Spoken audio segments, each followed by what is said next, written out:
Financial numbers you saw, low inflation, very low inflation. Prices are down, way down.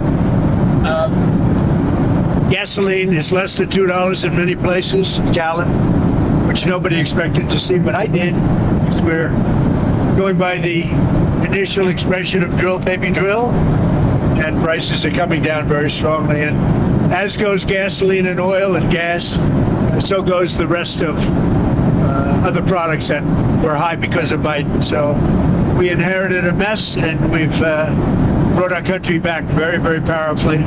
Our crime numbers are way down, despite the fact that they let in 25 million people, many of whom should not have been allowed into our country with their open border policy. But it's the country is doing very well. Any questions? What are you expecting from these Iran talks in Geneva tomorrow? So I'll be involved in those talks indirectly, and they'll be very important. We'll see what can happen. It's been typically Iran's a very tough negotiator. They're good negotiators, or bad negotiators. I would say they're bad negotiators, because we could have had a deal instead of sending the B-2s in to knock out their nuclear potential, and we had to send the B-2s. I hope they're going to be more reasonable. They want to make a deal. Told that a deal is next to impossible? No, I think they want to make a deal. I don't think they want the consequences of not making a deal. They want to make a deal. Are you going to sit down with Democrats this week on DHS funding, sir?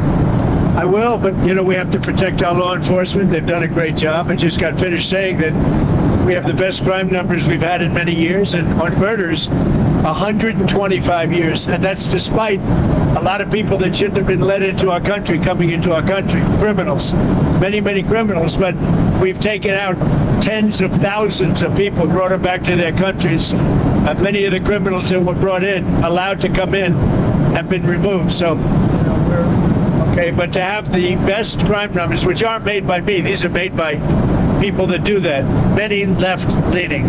We have the best murder numbers.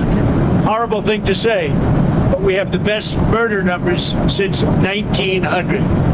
That's before my father was born. 125 years, think of it. The best crime numbers since 1900 having to do with murder, and really good crime numbers, the best in years. Are there any demands that Democrats are making that you're okay with? I don't like some of the things they're asking for. We're going to protect law enforcement. We're going to protect ICE. They're part of the whole system that is working. In Washington, D.C. now is considered a very safe city. When I took over, it was a city that were losing 2-3 people a week. Over 100 people a year were being murdered in Washington. Now it's considered a very safe city. And we did that. I did it over a fairly short period of time, too. On DHS, recent news reports have discussed the widespread belief that Kristi Noem and Corey Lewandowski are in a personal relationship. Is that a bad look? Recent news reports have discussed the possibility that Kristi Noem and Corey Lewandowski are in a close personal relationship. Is that a bad look, and do you think she'll be in the job much longer? I don't know about that. I mean, I haven't heard that. I'll find out about it, but I have not heard of Do it. you think that will you give your State of the Union speech if we're still in a shutdown next week? Well, I think I would. Wouldn't bother me. I would give it, yeah. How are the negotiations going? With what, which one? We have a lot of No, negotiations. with the government shutdown. This is a Democrat shutdown. This has nothing to do with Republicans. This is a Democrat shutdown. That's the White They're House. upset that the crime numbers are so good. They're very unhappy that the crime numbers are so good. They're very unhappy that there's a movement for getting voter ID. They want voter ID. The population, 98%, want voter ID. They don't want voter ID because they want to cheat in elections. They also want other things. They don't want mail-in ballots. They want to end mail-in ballots, which is corrupt. And one other thing that they're insisting on is proof of citizenship. And the Democrats don't want to give proof of citizenship. They don't want to give voter ID. Think of it. Who would want proof of citizenship? I ask you, Steve. Who would want voter ID? And why would you want mail-in ballots if you know it's corrupt? It's a corrupt system. We're the only country in the world that has this system of mail-in ballots. Think of it. The only country in the world that has this system of mail-in ballots. Because they cheat. And the fact is they could never get elected if they ever changed. They know it. If you had voter ID, if you had proof of citizenship, they could never win an election. And they know that. and they're fighting to the hill. And I put this down with men playing in women's sports. I put it down with transgender for everybody. I put it down with their horrible open border policy as being ridiculous. They don't want voter ID. No voter ID. And I put that down in the same category with men playing in women's sports. I'm going to add a fourth category. They don't want voter ID. Go ahead. So Hillary Clinton said in an interview today that she and her husband are getting pulled into the Epstein matter to divert attention from you, and that your administration has something to hide. What's your response? I have nothing to hide. I've been exonerated. I have nothing to do with Jeffrey Epstein. They went in hoping that they'd find it and found just the opposite. I've been totally exonerated. In fact, Jeffrey Epstein was fighting that I don't get elected with some author, a sleazebag, by the way. And I've been totally exonerated. No, they're getting pulled in, and that's their problem. I don't know, they're gonna have to see what happens. But I watched her in Munich, and she seriously has Trump derangement syndrome. Do you think that she should publicly testify? You know, I've been totally exonerated on Epstein.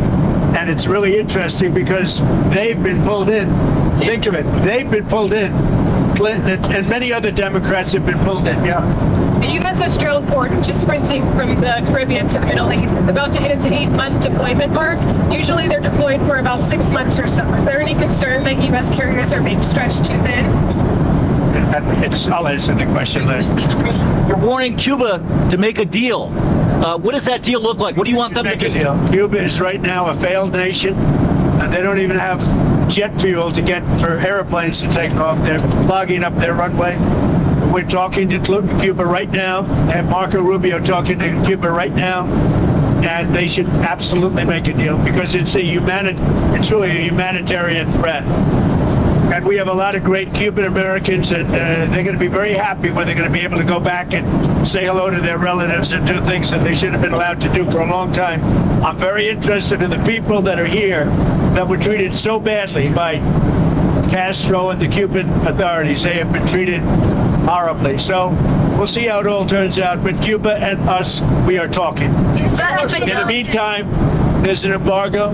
There's no oil. There's no money. There's no anything. If a deal isn't made, would you consider an operation like the one in Venezuela?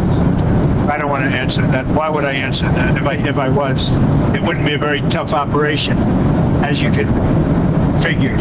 But I don't think that'll be necessary. Mr. President, Marco Rubio received really positive reviews in Munich. Is there Very good reviews. Is there a scenario in which you would support him at the top of the ticket in 28? Something I don't have to worry about now. I've got 3 years to go. So it's something I don't have to worry. JD's fantastic and Marco's, they're both fantastic. I think Marco did a great job in Munich. President Xi, in your talk with him recently, it warned about sending more weapons to Taiwan. What was your response to him? Are you going to send more weapons to Taiwan? I have a response. I'm talking to him about it. We had a good conversation, and we'll make a determination pretty soon. Tell us about your trip We have a very good relationship with President Xi. In fact, I'll be going, I guess, in April. Sorry, tell us about your trip to Rome, Georgia on Thursday, your trip to Marjorie Taylor Greene's old district. Well, we have a lot of people that want to take Marjorie Taylor Greene's place. And many candidates, and I have to choose one. And they say whoever I endorse is going to win. But we have a lot of good candidates who want to take her place. So your Board of Peace meets for the first time this week. You said it could be the most consequential international organization ever. That's a high bar. What do you want for this first meeting? Well, I think it can be. We're going to have all world leaders. They're putting up tremendous amounts of money. And I think it's going to go far beyond Gaza. I think it'll be peace all over the world. And we're working in conjunction with the United Nations. Look, the United Nations is there. They haven't lived up to potential. The United Nations has great potential. They haven't lived up to the potential, but I think they might aid us a little bit. But we have the greatest leaders in the world joining the Board of Peace, and we'll be doing it in conjunction with, in some cases, the United Nations, and see if we can get the United Nations to get on the ball. You've been a kingmaker in a lot of Republican primaries. A lot of people... Including foreign nations. I was very honored to see that a very wonderful prime minister in Japan won by a landslide. I think she was going to win, but she won by just about the biggest vote ever in Japan. And she attributed my endorsement for that. And that's very good because We have a great relationship with her and Japan. A lot of Republicans in D.C. are asking you to endorse John Cornyn, but you haven't yet. Is there a chance you would endorse Paxton, and why haven't you endorsed Cornyn? I just haven't made a decision on that race yet. It's got a ways to go, and I haven't. He's a good man. John is a good. I like all three of them, actually. I like all three. Those are the toughest races. They've all supported me. They're all good, and you're supposed to pick one. So we'll see what happens. But I support all three. Involved in the rift between UAE and Saudi Arabia? No, I'm not. I would be. I would be. Well, I can settle it very easily. But they have they do indeed have a rift, and we can get it settled very easily. I settle wars. I settle a lot of rifts between countries. You've been noticing, right? That's an easy one to settle. On Venezuela, Nancy Rodriguez last week said that Nicolas Maduro is still a legitimate president and is innocent. I know you said the relationship is a 10, but I'm curious what's your I thoughts think we on have a that? great relationship. I think she probably has to say that. I think politically maybe she has to say that. But the relationship with Venezuela, she's doing a very good job. And I fully understand that statement. In Gaza, You're going to have Ukraine talks tomorrow as well in Geneva with Witkoff and Jared Kushner. Yeah. What are you expecting there? Is there Well, with big talks, it's going to be very easy. I mean, look, so far, Ukraine better come to the table fast. That's all I'm telling you. We are in a position, we want them to come. And by the way, I watched AOC answering questions in Munich. This was not a good look for the United States. I watched Gavin Newsom answering questions in Munich, and this was a bad look for our country. These two people are incompetent. And at least Hillary's competent. She's just Trump deranged. She was so deranged. She is an angry woman, but I watched the other two speaking and answering basic questions. Look, Gavin has destroyed California, and AOC, I never heard her speak very much, and they started answering questions. She had no idea what was happening. She had no idea how to answer, very important questions concerning the world. But she can't answer questions concerning New York City either, because New York City got some problems. now that Gaza's entering phase 2, should Israel lift its ban on foreign journalists being allowed into Gaza? We'll be lifting a lot of bans pretty soon. I think you're going to see everything opening up. Gaza, look, we have peace in the Middle East. Now, you have some flames here and there, but we essentially have peace in the Middle East. And that happened primarily when we did the B-2 attack on the potential nuclear power. They would have had a nuclear weapon within 1 month. If that happened, it would have been a whole different deal. Okay, thank you very much, everybody. So the $5 billion that you announced yesterday for the Board of Peace, is that a down payment, or are you expecting more? We want to help people. That's peanuts compared to the kind of money that has been spent in the Middle East by Bush, by Obama, by all of these people, by Biden. I mean, the money he spent. But the money he spent, that's such a small amount of money by comparison. But we want to make it successful. I think it has the chance to be the most consequential board ever assembled of any kind. I was called for Ron DeSantis. Great. We had a great time. And Ron and a couple of other people, two great coaches, as you know. The two greatest coaches, I would say, certainly in college football. And we had a good time playing golf. Thank you very much. I didn't get to play today because I'm working on other things, very important things, much more important than golf. Thank you very much. Melania for Valentine's, Mr. President? She's on the plane. She said Melania's on the plane. We have a movie star on the plane. Did you have any Valentine's Day plans with her? Did I what? Did you do anything for Valentine's with her? Did you give her flowers? I better not tell you that. Goodbye, everybody. That's the toughest question. No, she's very, I'm proud of the fact, her movie's so successful. It's a tremendous hit. And she does a good job.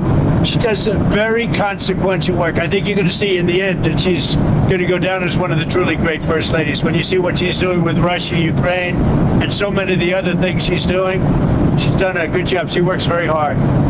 Is Westmore invited to the White House this week, Mr. President? Just so you understand, the governors were all other than two. One was from Colorado, where he's got a 73-year-old woman who's probably got serious cancer, confined, and for some time in solitary confinement because she pointed out the voter theft that was taking place. In other words, she pointed it out. They arrested her and they gave her a 9-year sentence. And he better let her go because it's a disgrace. And the other guy's just a bad governor. He's not doing a good job. Wes Moore, he's doing a terrible job. And you can see that. Well, I didn't invite those two. If the rest of them don't want to show up, that's okay. I hear they're coming, a lot of them. The White House is a great place to be. But no, I don't like the job that Wes Moore's doing. I don't like the job he's doing at the bridge. I don't like the fact that he did that horrible, with the pipes and the Potomac. And he's not doing the job. They got to do it. And I'm going to have to get the federal government involved in getting it fixed because he can't fix anything. Thank you very much. Mr. President.